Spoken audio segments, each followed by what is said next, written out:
What a terrific morning. Before we continue, I'd like to once again recognize the amazing sponsors who made today's event possible. We thank our summit presenting sponsor, Scotiabank and the University of Toronto, as well as summit sponsors, Accenture, the University of Waterloo, and our networking reception sponsor, Luna, who will be co-hosting our end of the day cocktail. Also, the board's principal sponsors are always at the heart of the work we do. So thank you again to Scotiabank, the Globe and Mail, the University of Toronto, and SNC-Lavalin for your ongoing support to bring critical discussions like today to our business community. And last but not least, a special shout out to Delos for providing the air purifiers that are keeping us so refreshed in the room today. So thank you very much to that organization. We're proud to work alongside these members and partners to tackle the talent and workforce needs to fuel Canada's largest economic zone, the Toronto-Waterloo corridor. And speaking of fueling our talent, there's no better individual to discuss this with than the Honourable Monty McNaughton, Ontario's Minister of Labour, Training and Skills Development. Minister, it's a pleasure to welcome you back to the podium in person. I was saying to him when we just reconnected, he's taller than I remember from Zoom, but it's so great to have you back here. The Minister has proudly served as MPP for Lambton Kent Middlesex since 2011. And he was first appointed to Cabinet in 2018, where he served as Minister of Infrastructure, and that's where our paths started to closely connect. And certainly now, as he's taken on labor, training, and skills development, there's an even closer connection. Now, about the Minister, he spent much of his youth working in his family's home hardware store. And in that, he developed a strong appreciation for hard work, a customer-first approach to business, and the importance of talent, the right talent to help your business flourish and grow. This morning's discussion emphasized the acute talent shortages we're facing in our province and our region. It's clear from our members we have a supply problem in terms of absolute numbers, and a supply problem in terms of the skills needed for the workforce of the future. We need to capitalize on all available sources of talent, and we need strong skills development and micro-credentialing programs to transition opportunities to the jobs of the future. As Ontario's Minister for Labour, Skills Development and Training, Minister McNaughton has been a strong champion for addressing these dual supply challenges. His vision is to double the number of immigrants allowed under the Ontario Immigration Nominee Program, raising the cap from 9,000 to 18,000 a year. He also recognized it's simply not enough to raise immigration numbers. We must also remove barriers they face. For presently, only 1/4, that's 25%, of foreign trade immigrants in regulated professions are working in jobs that match their qualification level. We applaud the plans announced by the Minister in October to propose legislation to help remove major barriers faced by immigrants when they seek employment in Ontario. And that has probably been the highest viewed LinkedIn post that I've ever made when I made that social media post about that. So I just want to thank you for that in particular. That'll be a tremendous help. In May, he led dramatic changes on the training and development front as he reshaped our approach to skilled trades. He secured overwhelming industry consensus to replace the Ontario College of Trades with Skilled Trades Ontario, a modernized industry-informed approach to address our apprenticeship pathways and skills trade development.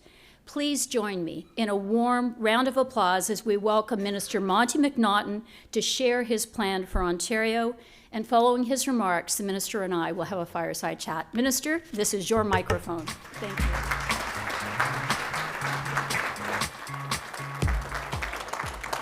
Thank you so much, Jan. Good afternoon, everyone. It's great to be with all of you today. And I have to say, Jan made a reference to looking a bit taller than on the Zoom call. I also am better dressed than I was on a Zoom call because I did many calls, like probably many of you, in pajamas, at least on the bottom, and a shirt and tie on the top. But it's great to be here with in person with all of you, and just great to see so many new faces, and of course, so many friends in the crowd here today. And of course, being an election year, it's always very important to meet many new people. So it's great to see all the new faces.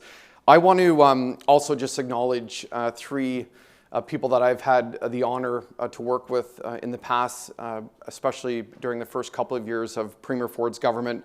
Steve Orsini, the former Secretary of Cabinet. Steve, great to see you today. Of course, Giles Gerson, who's here, who's done tremendous work reducing red tape and really attracting investment here to Ontario. So Giles, thank you for all your work, and congratulations on your latest move. And Roselle Martino, who is here, who used to be with the Ministry of Health.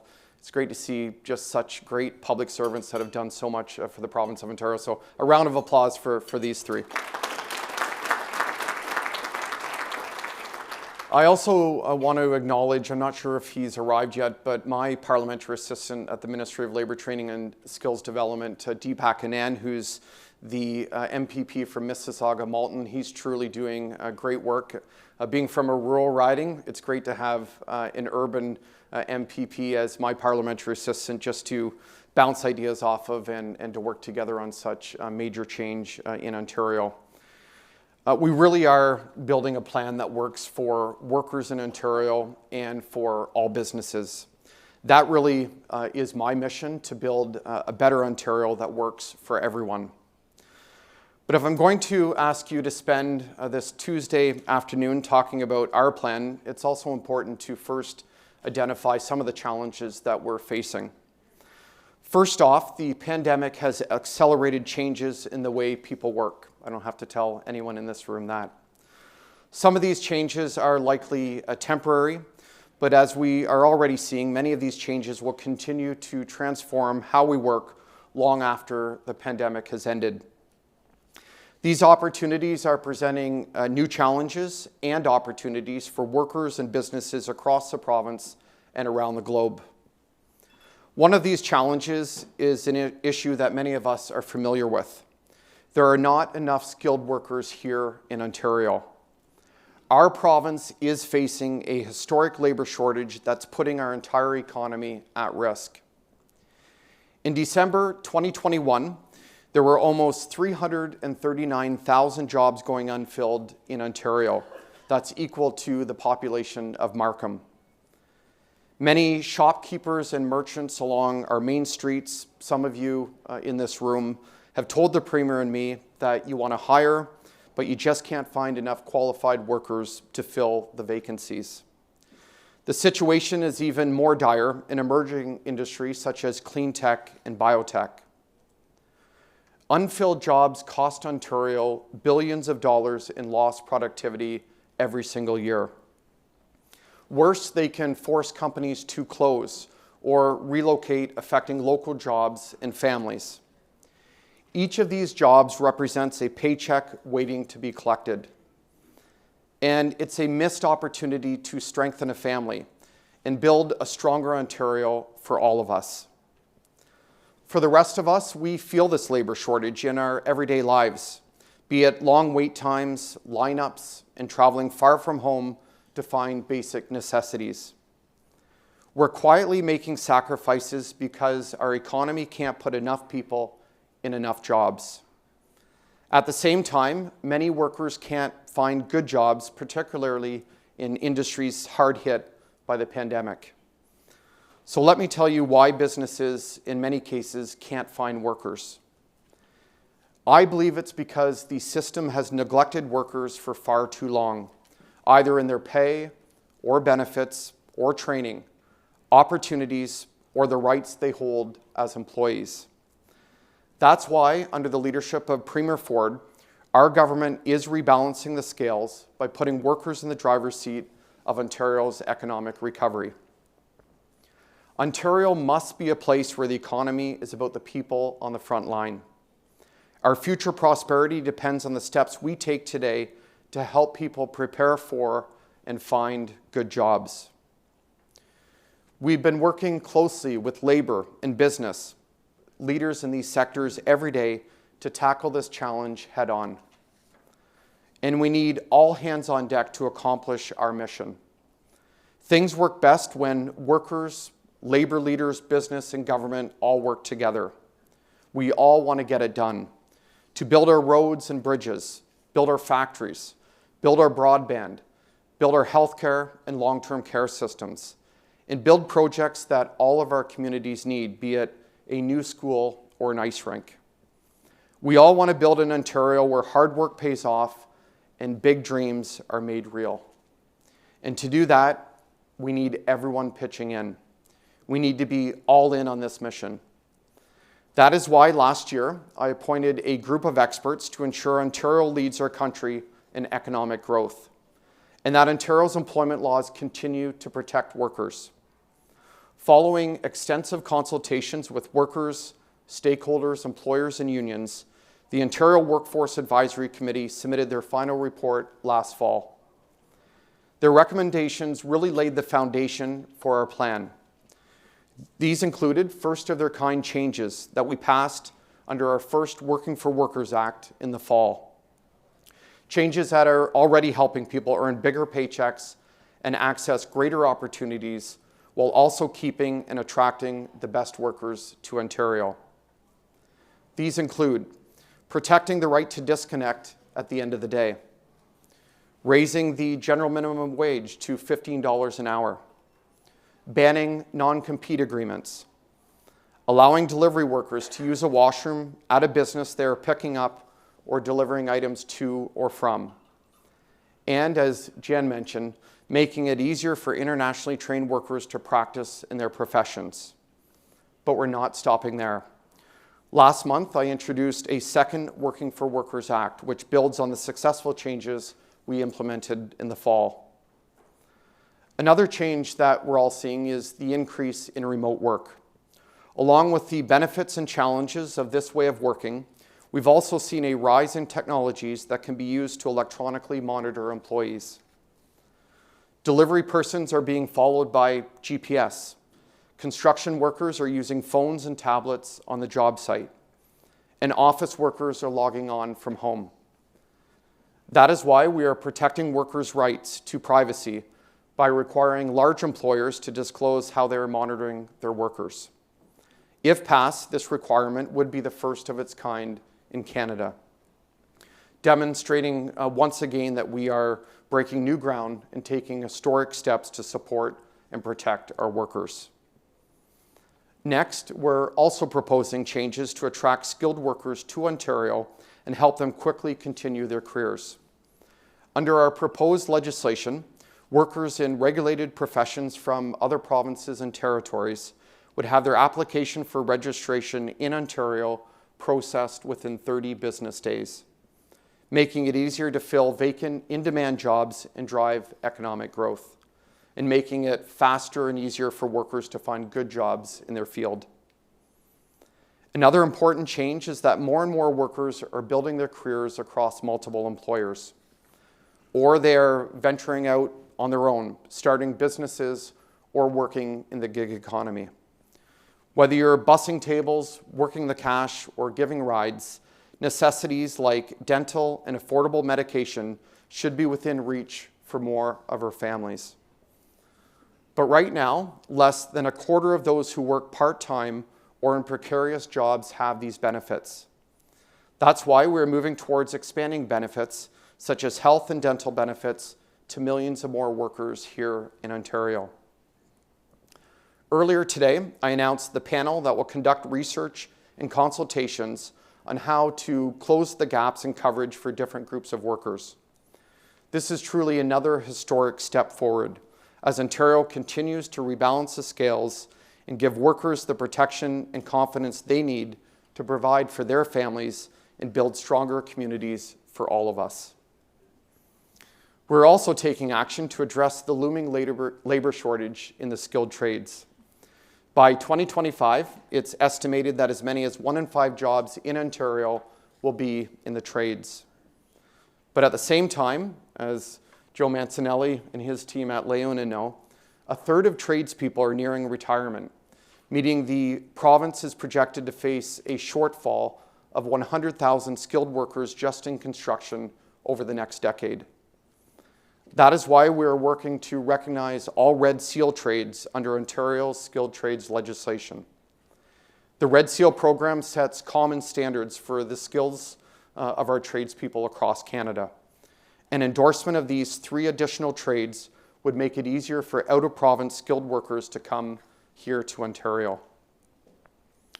I also recognize that the pandemic has had a disproportionate impact on women. That is why we're continuing to invest in training programs that focus giving them a hand up to more meaningful work, including pre-apprenticeships and entrepreneurship programs. And why we're also working to break down barriers to women in fields they don't often consider as their first choice, such as science and technology, through awareness programs and a huge investment in pre-apprenticeship programs. Finally, we also need to help move people from social assistance into work. People like Natisha, who was a single mom who relied on social supports. She was able to try different skilled trades and got money to buy the tools she needed through a pre-apprenticeship program. She said the experience changed her life. Now she makes $44 an hour as an iron worker. Everyone in Ontario from all backgrounds deserves a chance to be better off. The landscape of work is shifting quickly, and we are building for the future. With our government's plan, people can be confident they can support their families and provide for their future. The steps we have taken ensure Ontario continues to lead the future of work, not only creating workplaces where workers will thrive, but also workplaces that keep and attract top talent from across the globe.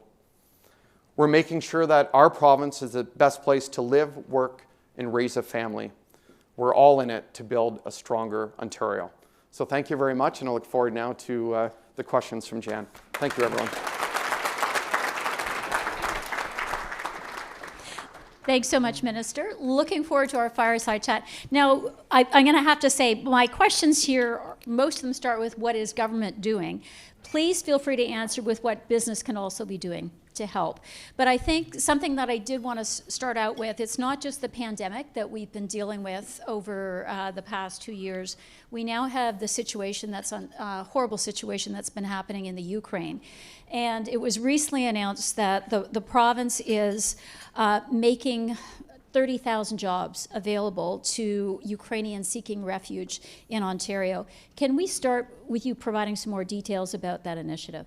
Yes, certainly. I mean, obviously, heartbreaking situation we're all seeing unfolding out of Ukraine over the last 4 weeks. I speak with the Federal Minister of Immigration, Sean Fraser, almost on a daily basis. We really work closely together. We've assured the federal government our full support when Ukrainian refugees and immigrants get here. We're ready to provide them with language training and interpreters and jobs and employment. I have to give a shout out again to my good friend Joe Mancinelli and Leuna. I mean, they stepped up immediately to offer people from Ukraine 20,000 jobs working through Leuna and their member contractors. So Joe, thank you very much for that. I was going to give Joe a shout out as well because you did the same thing during the Syrian refugee crisis as well. So I think it's the huge benefit of the diversity that we have in our province because we've got capacity to provide a smoother integration. Well, I also think, I mean, this speaks to the human spirit in Ontario and just speaks to just how welcoming we are as a society. So yesterday we launched a jobs hotline for any employer across the province or labor partner to contact us so we can get a formal database built of jobs that are available to Ukrainians that come. Proud to say that today it's well over 30,000 positions open for people, really focusing on, of course, female employment because we know a lot of women will be coming from the Ukraine, but also other jobs in every industry. I mean, IT companies have stepped up. Skilled trades companies in construction and manufacturing, healthcare companies have stepped up. So it really is, it's going to be great, but we just urge the federal government to obviously get people here as quickly as possible. Yeah. Let's continue on the topic of immigration. I mean, one of the big challenges we faced in the province through the pandemic was immigration came to a halt, understandably, and that is one of the contributors to the acute shortage that we've got. I know you're looking at plans to increase immigration, but you've also got some great ideas about how do we better utilize the newcomers that are in our community. Do you want to expand on that in terms of what some of the thinking is? I know it's legislation that still needs to be proposed, but the notion of this, I think, is just incredible. Yeah, absolutely. I mean, I see immigration as one of the greatest economic opportunities for Ontario and Canada. I mean, I think back to March of 2020, 200,000 jobs are going unfilled. Today it's 340,000 jobs going unfilled. I mean, many in the trades, but it really is right across the spectrum. We're working with the federal government, as Jan mentioned. I mean, we're asking the federal government this year to double the allotment that we get through the Ontario Immigrant Nominee Program from 9,000 to 18,000. We're prioritizing skilled trades workers and healthcare workers. We also have opened up a stream to attract 200 entrepreneurs from outside of Canada to invest here. But secondly, the Canada-Ontario Immigration Agreement expires this fall. So we're beginning to lay the groundwork with the federal government to renegotiate that. Ideally, we want to see, we want more autonomy over the immigration system here. I think we're best situated as a provincial government to identify where those labor gaps are and to attract the right immigrants for economic growth. So we'll work with the federal government on that. No, it's terrific.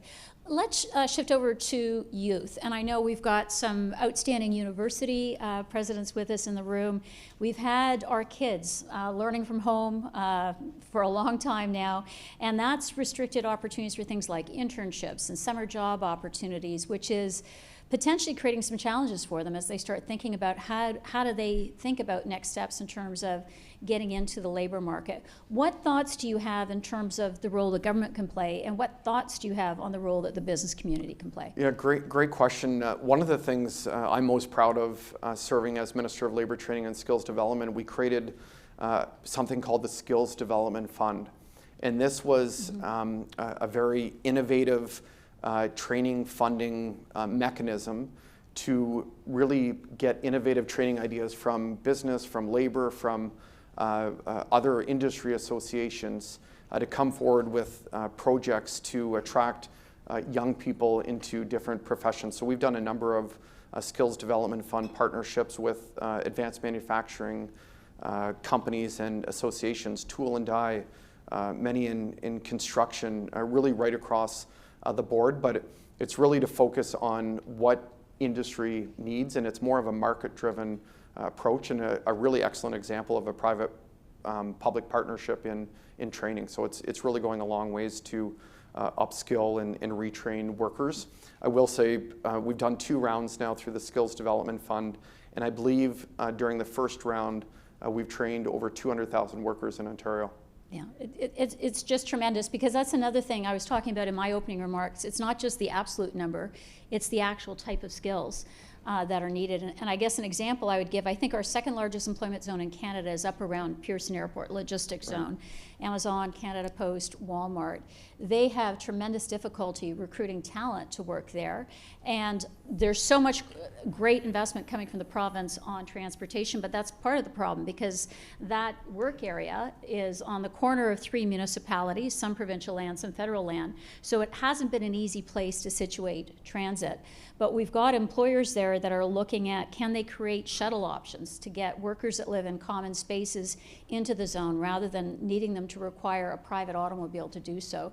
So when I say, give us, if there's ideas that business can be doing to bring to the table, let me just use as an example to say there's a tremendous amount of willingness, because these companies desperately need workers. And what are the problems that they can be helping to solve to get them connected? Yeah, just one thing, I wasn't thinking about this until you were talking about when you mentioned shuttle. One of the greatest skills development programs that we funded was to get 60 people into construction jobs. They were 60 Indigenous peoples, half were women, half were men. And the barrier that was identified was transportation to get to the training center down in Sarnia or to the job site. And really for very little government investment, we funded a shuttle bus, and the lady who is actually driving the shuttle bus is, her name is Sarah, Indigenous person from Kettle Point, actually in my riding, and she drives the bus. She picks them up. She's also participating in getting the skilled trades training and then driving them home at night, and we've had 100% completion. It's terrific, and particularly when you've got odd shifts as well, to be able to coordinate everything. So skill sets for the jobs of tomorrow. That's something I know a lot of our members are focused on. I know you're focused on it as well. Do you want to share some of your thoughts on what government's looking to do and what we can be doing to help? Well, certainly, I think we've seen such a huge change during this pandemic of the skill sets that employers are looking for. When I talked in my remarks about all hands on deck to resolve the labor shortage that we have in Ontario, one thing that I can point to that a change we've made in the last number of months is we've opened up our retraining programs for the first time, the second career program for the first time in Ontario history to people on social assistance. So we're actually helping people write resumes and practice interview questions and really helping people with soft skills. That's the one thing that employers mention all the time, that we need people with better soft skills. So really focusing on the individual who's coming through the door at one of our Employment Ontario centers to get them into short duration training, 12 months or under, into a job that's in demand. And a couple of examples that we're doing, when someone comes in the door, we're actually buying work boots now, or buying a uniform so they can get and start a job on day one. We're buying Presto passes to help people get to a job and stay in a job. So it's really, again, identifying barriers, identifying the skills that are required, and actually resolving those issues. Just practical solutions. Common sense. Yeah. We've got time for one last question. And this really is getting at kind of the need for us to be contributing, working alongside government. So filling the talent gap requires multi-stakeholder solutions. We've got to bring together employers, post-secondary institutions, our unions, our not-for-profits.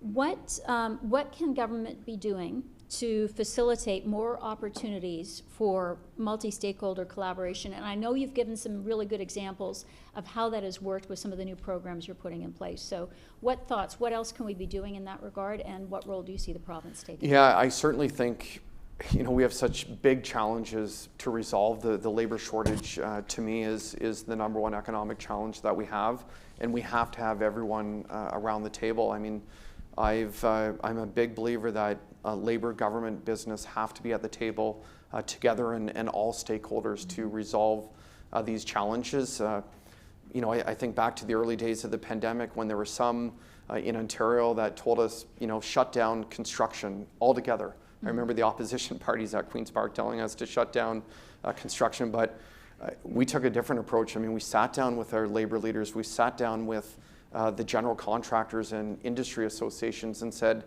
how can we keep 550,000 people working? How can we continue to build hospitals and transit projects and houses to put roofs over people's heads? And we improved health and safety. I mean, we hired 100 new health and safety inspectors and increased protocols. And I'm proud to say that during the pandemic, over 500,000 people kept working in construction, and in January, the last data that I saw, it was less than 400 people got COVID in the construction industry. So that's just one example of getting around the table, figuring out what the challenges are, and coming up with ideas to resolve these challenges. And I can tell you, everybody in this room, my office door is always open, and happy if we need to create a formal table to do some of these things, we'll do that. Yeah, well, and that's all the time we've got with the minister, but clearly that's been your approach all the way along. It gives us so much confidence just listening to you, very practical solutions to the problems that are facing us, and a very, as you said, open door approach to try and bring us all together. And it's a multi-stakeholder solution that needs to be sought. It's not just one party or another that's going to fix the big challenges that we face. So please join me in a warm round of applause for the Minister, and thank you very much. Thank you, Jen. Thank you.